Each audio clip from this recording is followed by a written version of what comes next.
रहा है तो वेक्टर का ट्रिपल प्रोडक्ट आपके वेक्टर।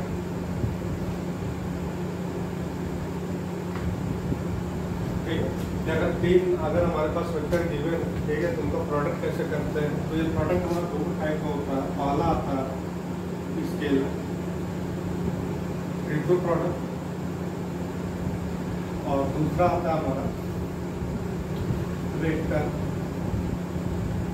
Triple product. ठीक है, तो जो हमारा स्केलर ट्रिपल प्रोडक्ट होता है इसके बारे में बता चुके हैं कि कैसे इसको हम सॉल्व कैसे करते हैं। आता है हमारा vector triple product. Vector triple product हमेशा क्या होता है कि जब हम तीन वेक्टर लेते हैं और आपस में उनका मल्टीप्लिकेशन कराते हैं, तो अगर एक हमको वेक्टर क्वांटिटी मिलती है तो ऐसे प्रोडक्ट में क्या बोलते हैं? वेक्टर ट्रिपल प्रोडक्ट बोलते हैं। तो इसको डिफाइन कैसे करते हैं कि जैसे अगर हमारे पास क्या है कि ए बी और सी अगर तीन हमारे पास वेक्टर है, अगर आपस में इसको क्या करते हैं? स्केलर वेक्टर मल्टीपल कराते हैं इसका, तो ये लिखा जाता है कि ए का क्या करेंगे? सी के साथ करेंगे ए डॉट बी, ठीक है, डॉट प्रोडक्ट लेंगे, फिर क्या हो जाएगा? बी ए का डॉट प्रोडक्ट क्या हो जाएगा? पहले सी के साथ लेंगे, फिर क्या करेंगे? वेक्टर बी लिख देंगे इसी तरह, फिर माइनस करेंगे, फिर ए का क्या लेंगे? बी के साथ क्या करेंगे? डॉट प्रोडक्ट लेंगे और फिर क्या करते हैं? यहाँ पे हम उसको सी लिख देते हैं। तो इस तरह क्या करते हैं? डिफाइन करते हैं। एंड ऐसे भी कर सकते हैं, पहले एक रात बी लेते हैं, फिर इसके बाद क्या करते हैं? सी लेते हैं। तो अगर यहाँ पे करना है तो यहाँ पे हम क्या करेंगे कि ए का पहले क्या करेंगे? सी के साथ करेंगे, तो ए डॉट सी बी से लिखेंगे और माइनस, ठीक है, सेम चीज़ है ए बी और यहाँ, ठीक है। ऐसे में क्या करते हैं? अगर हमारे पास तीन वेक्टर दिए गए हैं तो ऐसे में क्या करते हैं? उनको प्रोडक्ट स्केलर प्रोडक्ट निकालना जानते हैं, स्केलर वैल्यू आ जाएगी, हमारे वेक्टर मल्टीप्लाई हो जाएगा। तो क्या मैं जानते हैं कि अगर हमारे पास कोई स्केलर, अगर हमारे पास सपोज करो कि वेक्टर ए है a1i plus a2j plus a3 के है, अगर इसमें कोई कांस्टेंट अगर ये मल्टीप्लाई कर रहा है तो क्या जो कि कांस्टेंट हो जाएगा, ये क्या हो जाएगा? पूरे वेक्टर में मल्टीप्लाई हो जाएगा, मतलब क्या हो जाएगा? कि a1i प्लस के a2j प्लस के a3, ठीक, सेम चीज़ यहाँ भी है। इसको जब किसी दो वेक्टर का हम क्या करते हैं? स्केलर प्रोडक्ट कराते हैं, तो स्केलर प्रोडक्ट एक हमको क्या मिलती है? कांस्टेंट क्वांटिटी मिलती है, ठीक है, मतलब एक वैल्यू मिलती है, ठीक है, और हमारा वेक्टर, ठीक है, एक हमारा स्केलर है, स्केलर और वेक्टर मल्टीप्लाई कराएंगे तो फिर से हमको क्या मिलेगा? वेक्टर मिलेगा। और वेक्टर को सपरेट कराएंगे, यहाँ भी वेक्टर मिलेगा, वेक्टर को सपरेट कराने पे फिर हमको क्या मिलता है? वेक्टर क्वांटिटी मिलती है। ठीक, ऐसे हम क्या करते हैं? वेक्टर क्वांटिटी क्या करते हैं? स्केलर ट्रिपल प्रोडक्ट क्या करते हैं? डिफाइन करते हैं।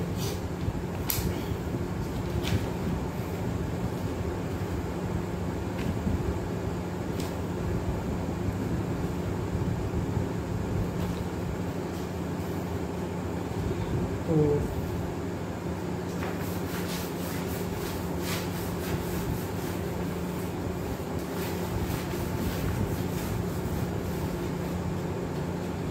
अगला एक हम करने क्या जा रहे हैं? एक डिफरेंशियल ऑपरेटर डिफाइन करने जा रहे हैं। एक ऑपरेटर होता है जिसे बोलते हैं डिफरेंशियल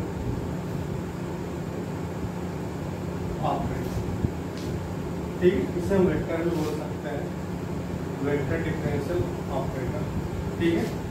इसे हम डेल डिनोट करते हैं, डेल्टा डिनोट करते हैं। इसकी जो वैल्यू होती है, ठीक है, वेक्टर क्वांटिटी है तो बाहर लगा देते हैं। इसको डिनोट करते हैं del upon del x i plus del upon del y j plus del upon del j, ठीक है। एक हमारा क्या होता है? वेक्टर डिफरेंशियल ऑपरेटर होता है, ठीक है। इसको याद रखना कि अगर हमारे वेक्टर अगर हम 3D में स्टडी कर रहे हैं तो मतलब कि आई जे तीनों ले रहे हैं तो del upon del x i फिर plus del upon del y j plus del upon del j D.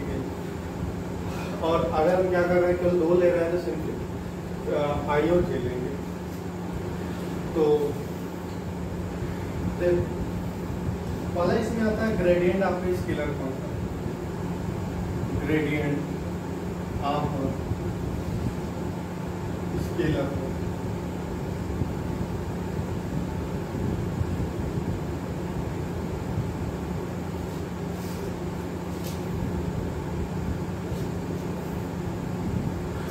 Scalar function क्या होता है, जैसा ही नाम से पता चल रहा है कि अगर कोई भी फंक्शन अगर हमारा क्या करता है, स्केलर वैल्यू ऑक्यूपाई करता है, ठीक है, तो ऐसे फंक्शन को क्या बोलते हैं, स्केलर फंक्शन बोलते हैं। तो उसका ग्रेडियंट कैसे निकालते हैं, तो सपोज करो कि अगर हमारे पास क्या है कि कोई फंक्शन है या ठीक है एक्स वाई जेड में है, हमारे पास कोई फंक्शन है, वेरिएबल जो फंक्शन एक्स है हमारा एक्स वाई जेड में है, तो सॉरी जो हमारा फाई है, ठीक है, स्केलर फंक्शन फाई है या हमारा क्या है एक्स वाई जेड वेरिएबल में लिखा हुआ है, तो इसका जो हमारा क्या करते हैं ग्रेडियंट निकालते हैं, ग्रेडियंट फाई इसको लिखते हैं, या तो यहाँ पे डेल फाई लिखते हैं, चीज ध्यान देना, ठीक है। तो ये हमारा स्केलर क्वांटिटी है, सॉरी ये हमारा स्केलर क्वांटिटी है फाई, क्योंकि स्केलर फंक्शन में तो स्केलर क्वांटिटी मिलेगी। डेल की वैल्यू लिखते हैं, तो डेल की ये डिफरेंशियल ऑपरेटर हमेशा ध्यान रखना, तो del upon del x i plus del upon del y j plus del upon del z k, और यहाँ पे हम क्या करेंगे फाई कर देंगे, और ये फाई हमारा क्या हो जाएगा, जो स्केलर क्वांटिटी सब पे क्या हो जाएगा हमारा पार्शियली डिफरेंशिएट होगा, del upon del y j plus del upon del z phi.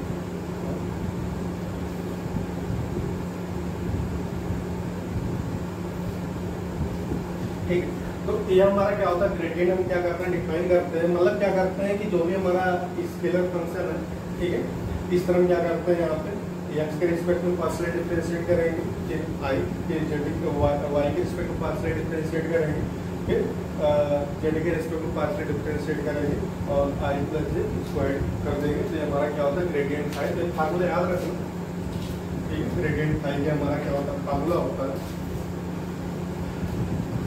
अब ध्यान देना कि अगर हमको क्या करना है कि यूनिट वेक्टर निकालना है, यूनिट वेक्टर हम जानते हैं कि अगर हमारे पास क्या है कि कोई वेक्टर क्वांटिटी है, ठीक है, अगर वेक्टर क्वांटिटी अगर हमारे पास क्या है कि ए है, ठीक है, अगर यूनिट वेक्टर निकालना है तो हम क्या करते हैं, इसमें हम क्या करते हैं, इसके मॉडुलर से क्या करते हैं डिवाइड करा देते हैं। तो सेम चीज यहाँ पे है कि यहाँ पे हम बात कर रहे हैं फंक्शन की बात कर रहे हैं, एक्स वाई जेड में ले रहे हैं, तो एक हमको तो अगर एक्स वाई जेड में ले रहे हैं तो एक हमको क्या मिलेगा, यहाँ पे सरफेस मिलेगा, क्योंकि एक्स वाई जेड में बात कर रहे हैं तो एक सरफेस मिलेगा। तो यहाँ पे हम क्या बोलते हैं कि जो हमारा यूनिट सरफेस होता है, यूनिट सरफेस, ठीक है, यूनिट सरफेस क्या हो जाएगा हमारा डेल फाई अपॉन मॉड, ठीक है। अगर हमको अगर हमको क्या करते हैं कि कोई अगर फंक्शन दिया गया, स्केलर वैल्यू फंक्शन दिया गया है, अगर हमको क्या करना है कि किसी भी पॉइंट पे स्केलर फंक्शन में किसी भी पॉइंट पे अगर हमको यूनिट सरफेस निकालना है तो क्या करते हैं उसका ग्रेडियंट निकालते हैं, ग्रेडियंट निकालने के बाद उसके क्या करते हैं जो ग्रेडियंट आता है उसका मॉडल निकाल के डिवाइड कर देते हैं, उसके बाद जो जिस पॉइंट निकालना रहता है या एक्स वाई जेड की क्या करते हैं वैल्यू रख देते हैं। जैसे क्वेश्चन लेते हैं कि क्वेश्चन है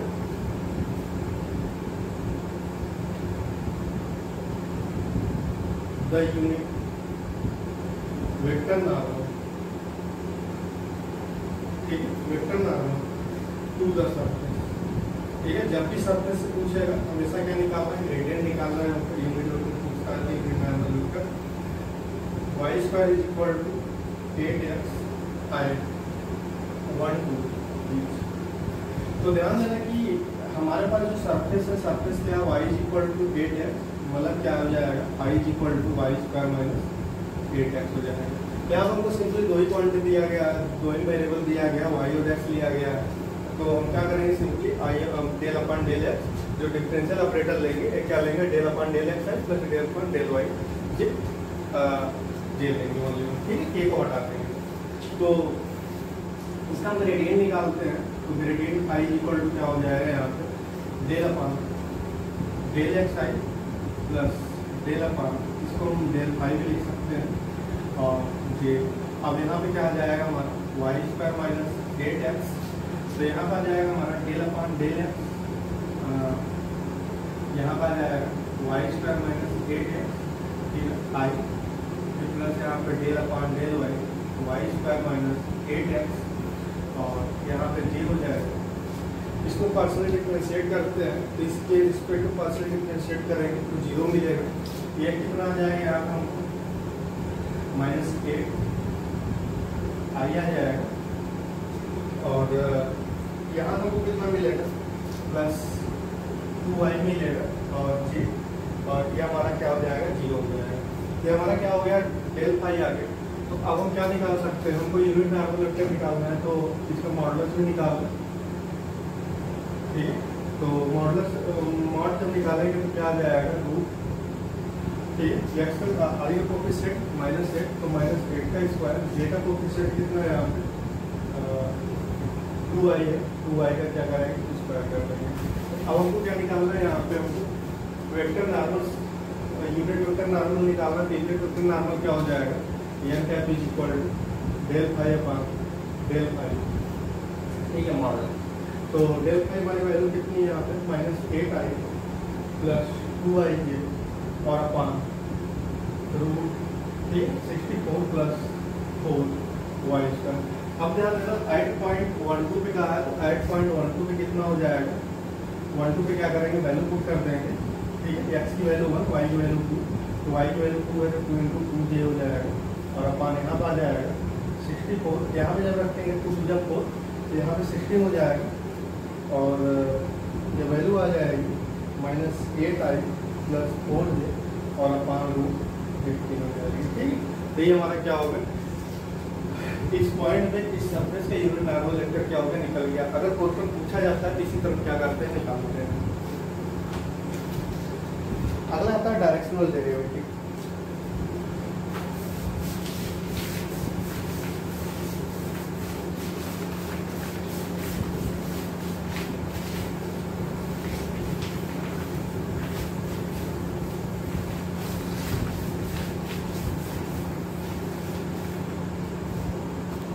अगला आता है directional derivative, directional derivative.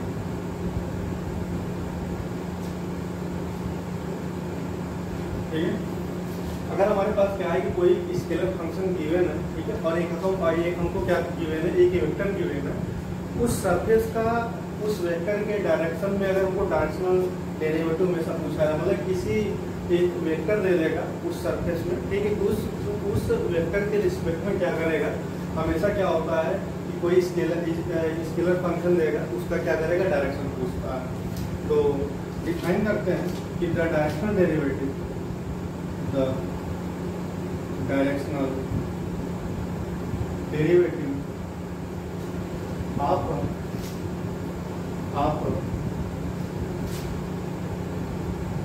Differentiable scalar function हाई x y z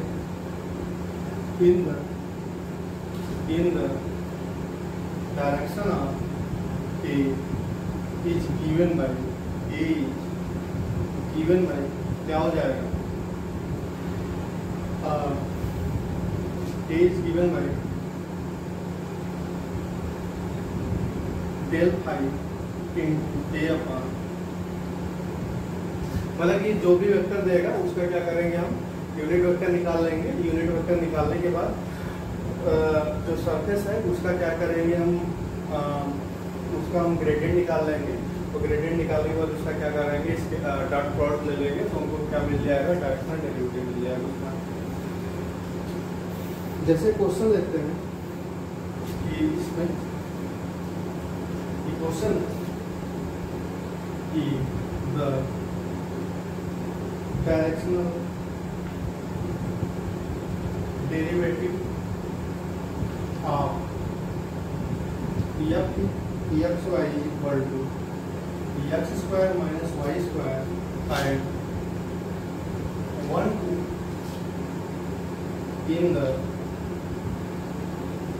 in the direction of 4j plus 3y। ठीक, ऐसे क्वेश्चन आते हैं सिंपल क्वेश्चन कि डायरेक्शन डेरिवेटिव ऑफ फंक्शन इतना इन द डायरेक्शन ऑफ इतना। तो हमारे पास फार्मूला सरफेस हमको मालूम है, ठीक है, तो हम डेल एफ निकाल लेते हैं पहले। डेल एफ क्या आ जाएगा हमारे पास, ये होगा del upon del x i plus del upon del y j, और एफ हमारे पास कितना है यहाँ पे x square minus y square. तो जब इसके साथ लेंगे तो यहाँ से कितना आ जाएगा 2xi, और एक टर्म 0 हो जाएगा। जब इसके साथ लेंगे टर्म 0 हो जाएगा, माइनस 2ij आ जाएगा। तो हमारे पास क्या आ गया, डेल एफ आ गया। अब क्या निकालते हैं, वेक्टर ए हमको गिवन है, ए हमको गिवन है a equal 4i plus 3j। तो इसका मान कितना हो जाएगा, 4y प्लस 3 स्क्वायर, तो आ जाएगा 25, और 25 मतलब कितना हो गया, 5 हो गया। तो हमारे पास क्या हो गया, यहाँ पे यूनिट वेक्टर निकल गया। यूनिट वेक्टर कितना आ गया, vector a upon mod of a is equal to, ये आ जाएगा हमारे पास 4i प्लस 3j अपॉन 5। अब क्या निकालना है हमको, डायरेक्शनल डेरिवेटिव निकालना है, ठीक है। So the directional derivative eight point 1 2 is क्या आ जाएगा यहाँ पे, डेल फाई इंटू, ठीक है। इसके ध्यान देना, प्रोडक्ट हमेशा ध्यान देना, लगाना पड़ेगा, डॉट प्रोडक्ट है, ठीक है, डॉट लगा देना। और इंटू यहाँ पे इसको हम इतना भी लिख सकते हैं या ये कैप भी लिख सकते हैं, दोनों सही है। तो यहाँ पे क्या आ जाएगा हमारा, डेल फाई कितना है यहाँ पे, सॉरी यहाँ पे हम डेल एफ लिखे हैं, तो डेल एफ लिख देते हैं। तो डेल एफ हमारे पास कितना है, 2xi माइनस 2ij, ठीक है, 8.12 इस लगा देते हैं। तो ये आ जाएगा हमारे पास 2xi माइनस 2ij, और डॉट यहाँ पे a का कितना आ गया हमारे पास, 4i प्लस 3j और अपॉन 8.1। तो ध्यान देना है आप, ठीक है। हमें जानते हैं कि जब भी हम स्केलर प्रोडक्ट करते हैं तो i का i मल्टीप्लाई होता है, j का j में होता है। तो कितना आ जाएगा, 4 गुना 8 xi और माइनस 6yj 8.12। वैल्यू रख देते हैं तो 8 इंटू 1 तो 8 आएगी, और सॉरी यहाँ पे 8 4 गुना यहाँ पे प्लस हो जाएगा, और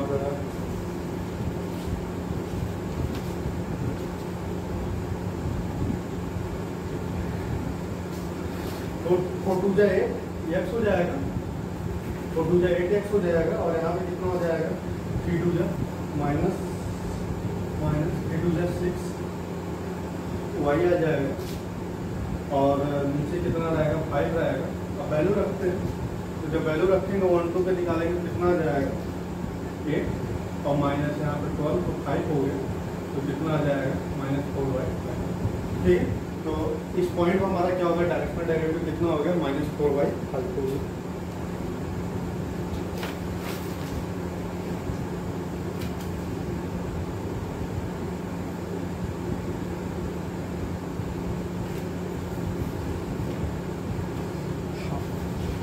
एक है कि अगर हमारे पास क्या है कि अगर हमको दो सरफेस दिए गए, ठीक है, दो सरफेस के बीच का एंगल कैसे हम फाइंड आउट कैसे करते हैं, तो उसको भी देख लेंगे।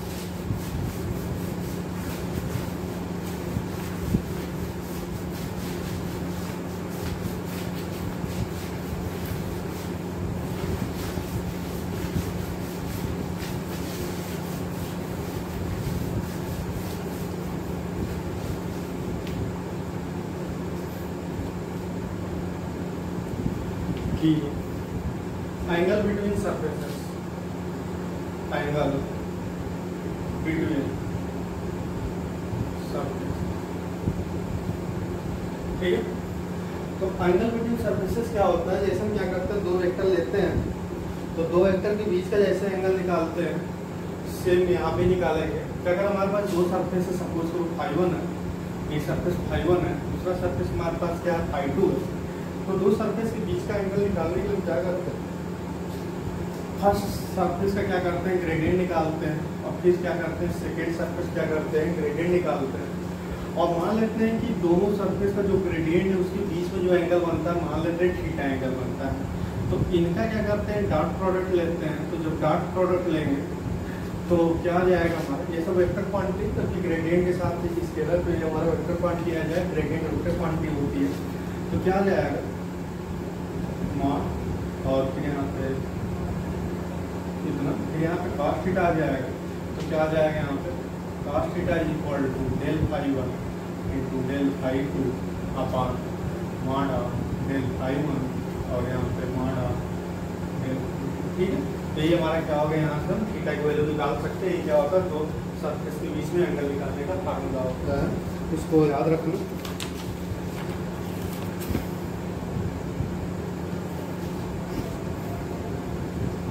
अगला आता है डाइवर्जेंस ऑफ कर्व, ठीक है। एक चीज हमेशा याद रखना कि जो हमारी ग्रेडियंट होता है, ग्रेडियंट हमेशा एक स्केलर क्वांटिटी होता है। अगला आता है डाइवर्जेंस।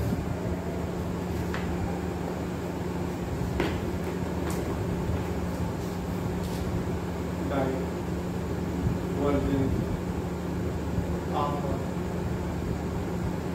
वेक्टर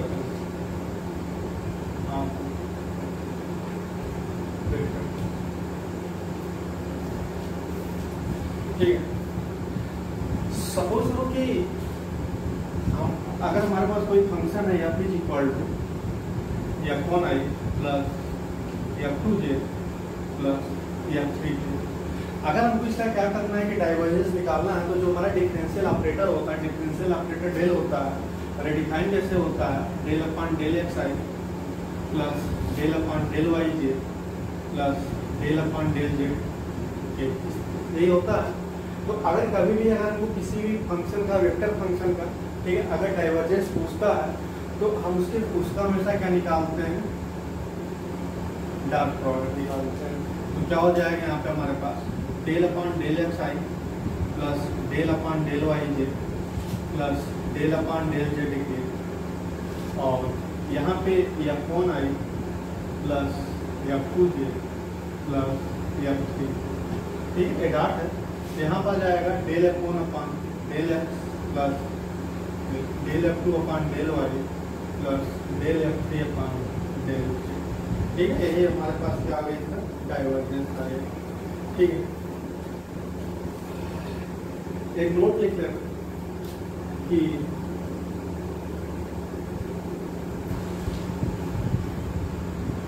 अगर कभी भी डेल डॉट एफ की वैल्यू, अगर डाइवर्जेंस एफ की वैल्यू अगर हमारी क्या आ जाती है, जीरो आ जाती है, तो जो हमारा वेक्टर है, ठीक है, देन जो हमारा या वेक्टर फंक्शन है, ठीक है, एफ जो हमारा है, f is called solenoidal vector, solenoidal vector, ठीक। जो एक टाइप की वेक्टर क्वांटिटी है, जिसे हायर क्लासेस में पढ़ाया जाएगा तभी अगर आगे पढ़ते हो तो, ठीक है। बस इतना याद रखो कि अगर कभी भी सोलेनॉइडल वेक्टर पूछता है, ठीक है, कि या जो फंक्शन है यहाँ पे हमारा जो हमारा वेक्टर फंक्शन है या हमारा सोलेनॉइडल है कि नहीं है, तो उसका क्या करो कि जो हमारा एफ है, ठीक, उसके साथ उसका डाइवर्जेंस निकाल देख लो। अगर वैल्यू जीरो हो जाती है तो मतलब वो फंक्शन हमारा क्या है, सोलेनॉइडल। इस तरह हम क्या करते हैं, कर्व डिफाइन करते हैं। कर्व में भी हमारा क्या होता है, किसी वेक्टर फंक्शन डिफाइन करते हैं, कर्व आपका वेक्टर।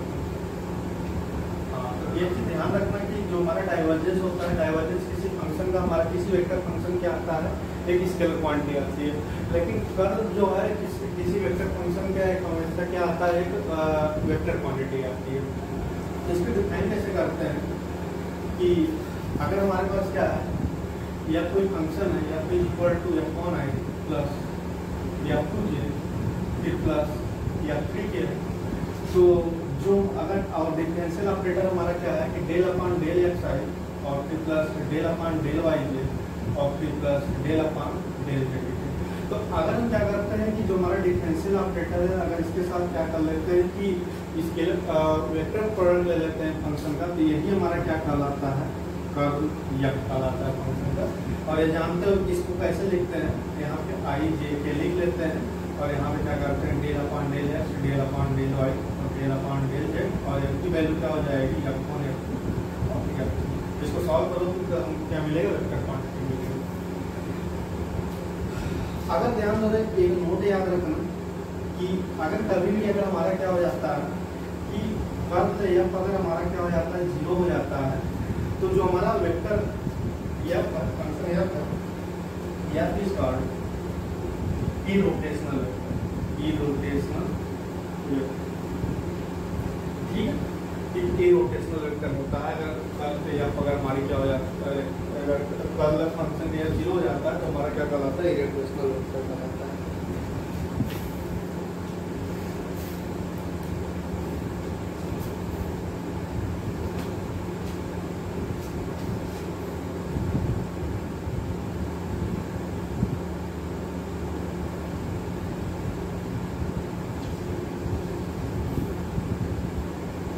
ठीक, और कुछ इसमें नोट कर लेना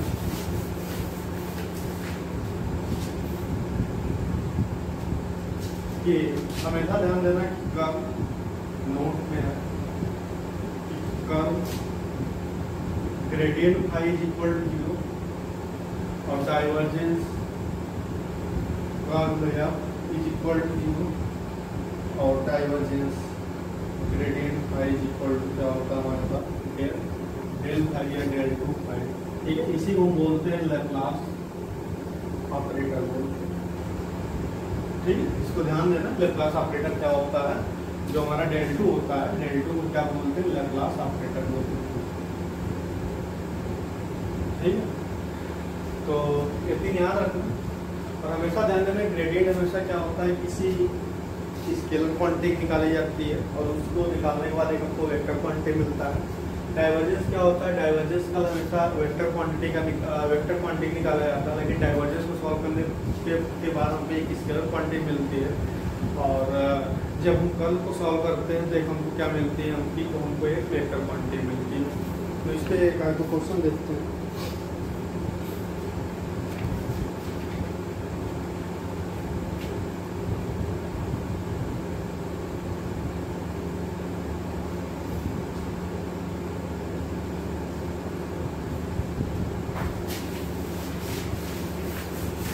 तो सिंपल सोल्यूशन कर लो। तो जैसे क्वेश्चन है कि यही कि अगर यह हमारे पास क्या है, क्वेश्चन है कि यह is equal to 5x plus 7z square i plus 4x square plus lambda y plus 7z minus 2xy और के ये हमारा क्या है, यह पीज है सोलेनॉइडल देन लैम्डा क्या हो। तो इतना तो मालूम होना चाहिए कि अगर कभी भी कह दिया कि ये फंक्शन अगर हमारा सोलेनॉइडल है तो तुरंत आप उनके लिखना फिर इसका जो डाइवर्जेंस होगा क्या हो जाएगा, 0 हो जाएगा। तो जैसे ही डाइवर्जेंस 0 हो गया तो इसका हम डाइवर्जेंस निकाल लेते हैं तो क्या हो जाएगा, del upon del x i plus del upon del y j plus del upon del z k फिर dot 5x plus 7z square i plus 4x square plus lambda y j plus और यहाँ पर जाएगा 7z minus 2x square x Y ठीक है और is equal to क्या हो जाएगा, 0 हो जाएगा। तो यहाँ पे डॉट प्रोडक्ट लेंगे तो आई के साथ आएगा तो डेल अपॉन डेल है i x plus 7z square फिर plus del upon del y 4x square plus lambda y plus यहाँ पर आ जाएगा del upon del z 7z minus 2xy is equal to 0 होता है। तो पार्शियल डिफरेंशिएट करते हैं, इसका कितना आ जाएगा, यहाँ पे 5 आ जाएगा, यहाँ 0 हो जाएगा फिर प्लस यहाँ जब करेंगे तो 0 हो जाएगा, यहाँ पे हमको लैम्डा मिलेगा और यहाँ पे क्या मिलेगा हमको 1/7 मिलेगा। फिर आ जाएगा lambda plus 12 equal to 0 lambda equal to क्या हो जाएगा -2। ठीक, इस तरह क्वेश्चन हो सकता है।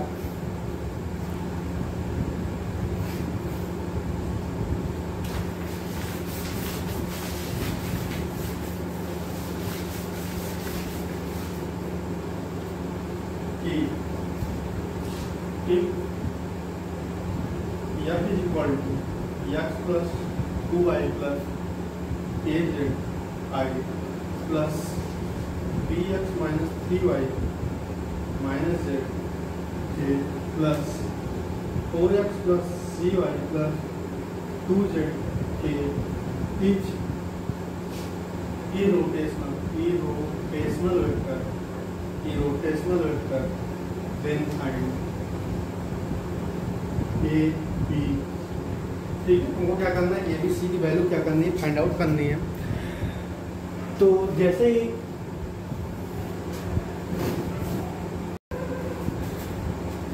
तो ध्यान देना कि जैसे ही ये रोटेशनल वेक्टर की बात करता है तो हमको तुरंत मालूम होना चाहिए कि जो इसका कर्ल लेफ्ट होगा ये हमेशा क्या हो जाएगा, 0 हो जाएगा। तो इसका कर्ल लेफ्ट निकाल लेते हैं। तो कर्ल लेफ्ट कैसे लिखते हैं, I लिखते हैं, J लिखते हैं, K लिखते हैं, यहाँ पे डेल अपॉन डेल एक्स लिखेंगे, डेल अपॉन डेल वाई लिखेंगे और यहाँ पे डेल वाई डेल जेड लिखेंगे। तो यहाँ पे I का कोएफिशिएंट मतलब यहाँ पर, तो यहाँ पे कितना हो जाएगा, x plus 2i plus az। यहाँ पे कितना हो जाएगा, bx माइनस 3y और यहाँ पे क्या हो जाएगा, माइनस जेड और यहाँ पे क्या हो जाएगा, 4x 3y plus 2z is equal to 0 हो जाएगा। तो ध्यान देना I इसके साथ इसका पार्शियल डिफरेंशिएट होगा।